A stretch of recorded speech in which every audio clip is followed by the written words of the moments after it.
Hi, Jim. Welcome to Universal AI University. Thank you, Ani. So good to have you here today. So can you tell us a little about yourself, Jim, and how are you feeling here at the university today? Yeah, well, firstly, thank you for having me. It's amazing to be here at the beautiful campus. You can see that. I just shared my heart is in the mountains, so I feel very much at home. I'm a Philadelphian through and through, and that city, we call it the city of brotherly love and sisterly affection. So I try to embody that wherever I go around the world. But I'm an educator at heart and also a lifelong learner. So you can consider me as a teacher, but I think mostly a student. Okay, wow. And what led you to be at IC3 and be in this vision? Can you tell us a little on your vision and our audience about the IC3 Institute and the cohort which we are hosting at the university? Yeah, well, it's great to be here at the residential week. We have 70 plus who are here in person and many more who are connecting online. But these are principals, teachers, counselors, educators from all over the world who are guiding the young people. And IC3's mission of counseling in every school is very much coming to life here this week, but also, through the conference. And I think connecting globally. That's one of the powerful pieces, especially about, the residential week, where the learners are coming together in a physical sense. But the mission of counseling in every school really embodies that connection that we have as teachers, but I think more importantly as human beings. And we live in a very dynamic world now. So it's really important that the educators who are actually guiding students in their journeys are thinking beyond examinations. They're actually helping to contextualize learning and help young people first understand what's inside, and then we can make sense of the world outside. I think oftentimes we erroneously swap those two things, and we are captured by the world externally, and we forget the internal. So counseling in every school is IC3's mission, and the IC3 Institute is really here to provide training and also to be a think tank around what is the next generation of counseling, what does that look like around the world, and how do we embed that in every school. So where it's not only the most privileged individuals or communities that have access to not just information, but also guidance and the opportunity to introspect. We want to see this reality for every young person, whether they are at the least resourced school in the world or the best resourced school in the world. Oh, wow. So how many, schools would you think you would have reached out, or how many students? Some stats do you have in mind? Yeah, well, the IC3 Institute has trained now more than 2,000 educators globally. Wow, 2,000. But many more schools are, represented there. But those that have actually dedicated themselves to some training exceeds 2,000 from close to 70 different countries. Wow. Many of them, yes, are here in India, but also this is something that is universal. But in reality, Mani, we've only scratched the surface. So we have a long, long way to go. And it's really important for us to get there. Right. So IC3 is actually getting ready to celebrate its 10th year. So we're ready to celebrate that, look at this first decade of IC3, but also more importantly, to look at what we want the next decade to look like and actually how we can accelerate achieving that mission of counseling in every school. And we might think about, you see the mountains behind us. Right. We're probably in the foothills. Right, yes. We need to get to the peak. Absolutely, so true. Wow, that's a good thought. We can, in fact, you're talking about mountains and peaks. So here, a standard Sunday for our students is to take a trek, go have a session there by Brigadier Chima or our people, and they relax. They even get drenched in the water, sing songs, enjoy and then come back. So it's Beautiful. advantage of having the campus surrounding in the mountains. So okay, wow, great. So good to hear about the vision and the and doing for the society, doing well for the society. I think also resonates with what we at Universal AI are doing, for the students and for the world here on AI. Okay, so how do you feel here at the university today? I think you've had a look at the tour. So any comments on that? Yeah. It's great to feel like you're in the future. From an education standpoint, for me, what's at the heart is theory is important, but practice, in my opinion, is more important. So I see that coming to life here on campus. It is my first time visiting the campus, but I think what is needed now in education, and it's very much absent in a lot of schools around the world, this opportunity for students to touch, to taste, to feel, to sense, to experience. Mostly we're, following some very rigid structure in a formal sense, preparing for some examination. And okay, there's a place and a time for that as well. But life is actually about experiencing. So that, to me, is probably the magic that I'm witnessing today.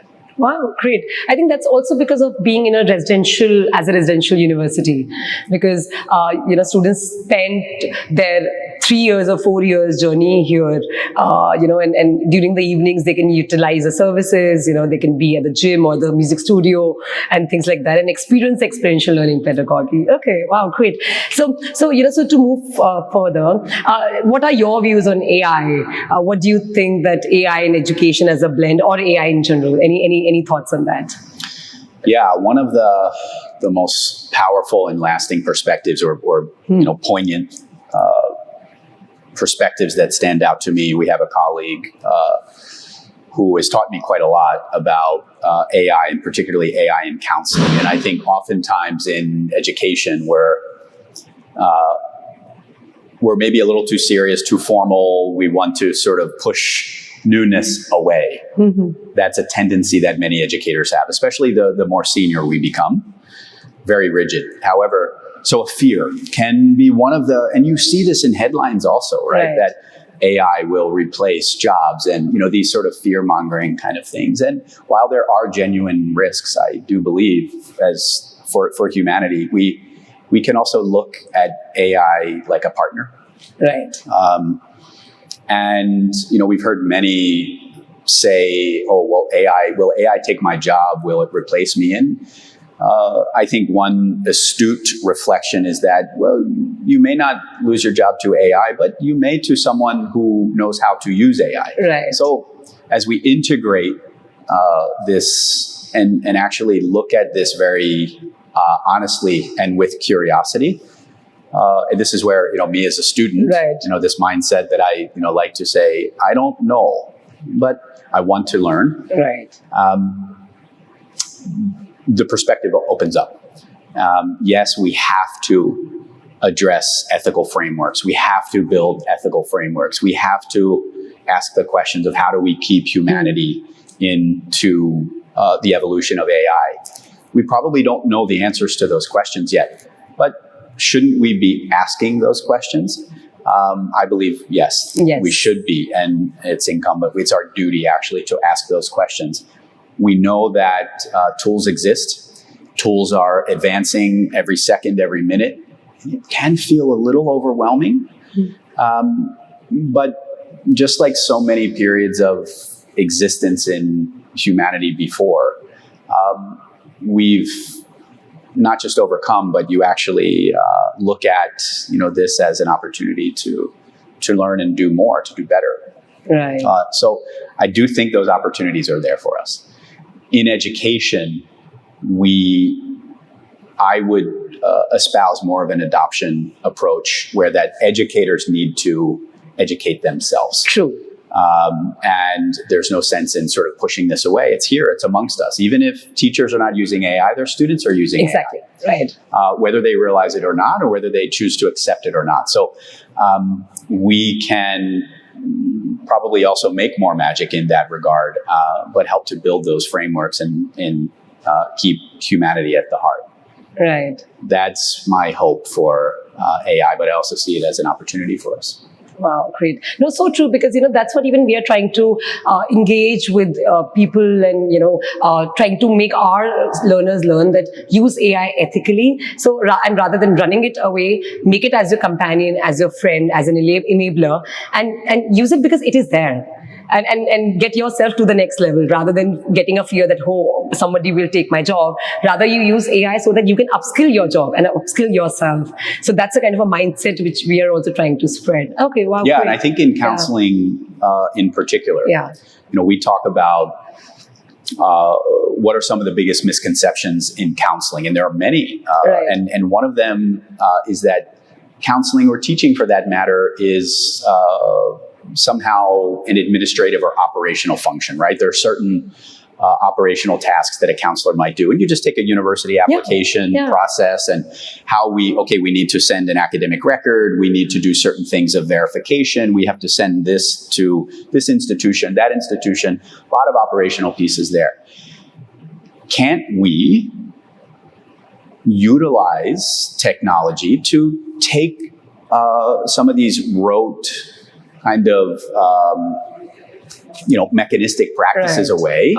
And then myself as a counselor, I can actually spend the time with students. I can engage them. I can help them navigate. I can mentor. And I think if you talk to most counselors, ask them how much time they have to actually get to know a student, help them introspect and to mentor. It's very, very little.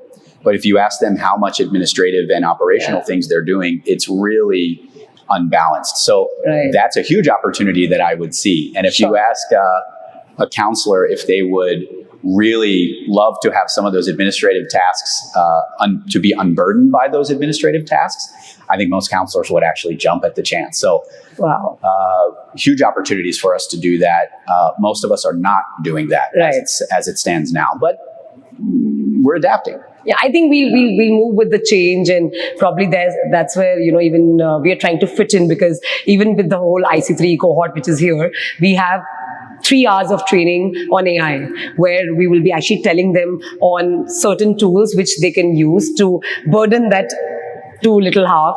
For example, even sending a reminder for a college application. Sure. Great example. or a deadline. Great example. Because this is something which automate these things.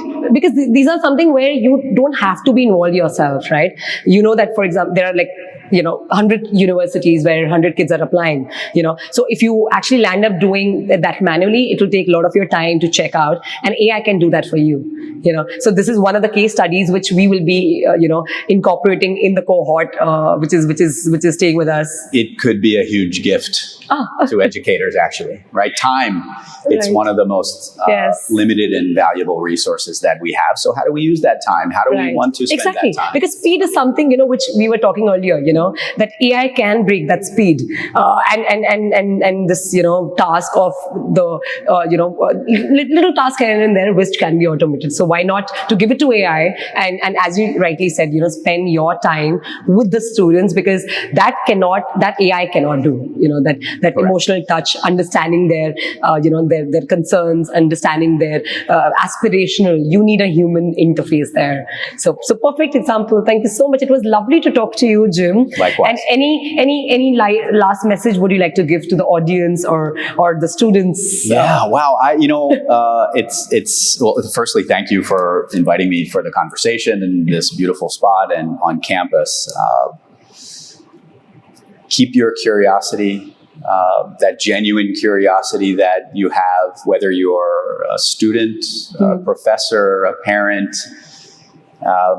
You allow yourself that curiosity. And in fact, we should all be forever students. That's really what I'm not giving advice, but if I can start with myself to say, what's a goal for myself? I want to be forever a student. Wow. I think that will carry me a long way. Right, right. And ask questions. That's what I always say, Ask questions. whatever is in your heart, take it Ask out. away. Don't keep it in your heart. I do this. right. I practice this for myself, Learn. Yes, Discover. Exactly. Explore. Discover, explore, talk.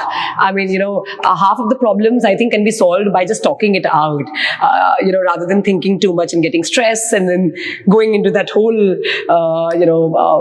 continuous cycle of thinking too much about And it. as teachers, we love to preach, actually. Exactly. We love to lecture, but Yeah. we also Need to do it ourselves. we need to learn. Yes, we need So to learn. Yes, that would be what I absolutely. would say. Keep learning. Great, perfect. Thank you so much, Jim, for today and talking here at the university. So look forward for more such interactions with you in the future. Thank Lovely you very to much be here. for having me.